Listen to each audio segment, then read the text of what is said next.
Heavy looks with the extra offensive lineman. What's that? What do you guys feel like that's done for you when you've been able to use it?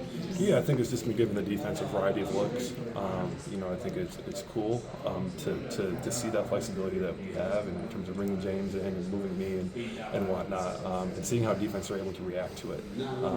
It's cool because I like playing tight end here and there. When I can, maybe get a pass, one day. But no, I think it's been cool to see how defense been aligned to it, and we know that 350-pound tight end is different than someone who's 260.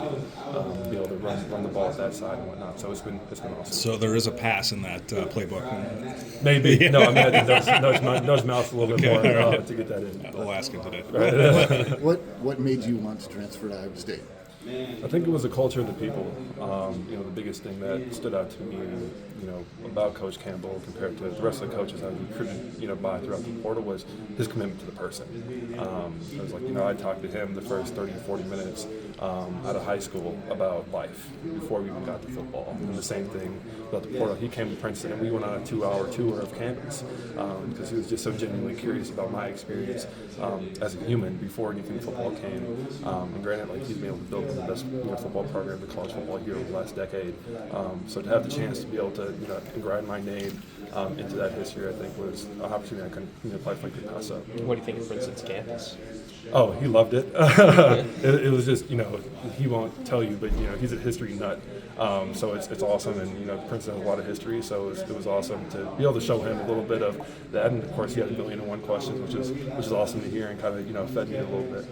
Obviously, I'm sure you have professional aspirations in football, but coming from an institution of that caliber, in lieu of that, what are your academic aspirations going forward?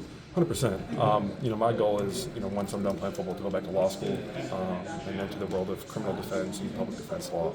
It's really where my heart's at, helping people with a lot of privileges and tools that I've gained along the way.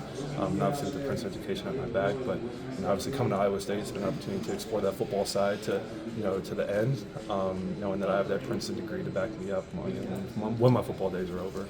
Why criminal justice defense? 100%. In my opinion, I think it's one of the clearest flaws of our criminal justice system. It's constitutional right guaranteed to all of us, but very rarely is it actually executed in that way in terms of the amount of people that are held pretrially in jails and whatnot. So I think it's, as someone who's going to public service and is a big advocate of public service to begin with, I think it's the very least I can do to kind of help that system, with the privileges and opportunities I've had to this point, and obviously that I'll have going forward. What's the confidence level in the offensive line room? I know Clanton earlier in the season talked about the way you guys are pulling more than you have in the past. I mean, it seems like guys are combining their athleticism, their connectedness, and really gelling at this point. 100%. I think Coach Clanton is huge on fundamentals, huge on first steps, and whatnot. That's ultimately what we really focus on day in and day out, which allows us to get creative with some of our schemes and whatnot. So, I think our confidence is where it needs to be, but understanding that each week presents a new challenge. West Virginia is going to be a new challenge this week. They're not similar to Baylor by any means. So it's going to be interesting to see how we continue to grow this week. Given the good defense that West Virginia has. What stands out?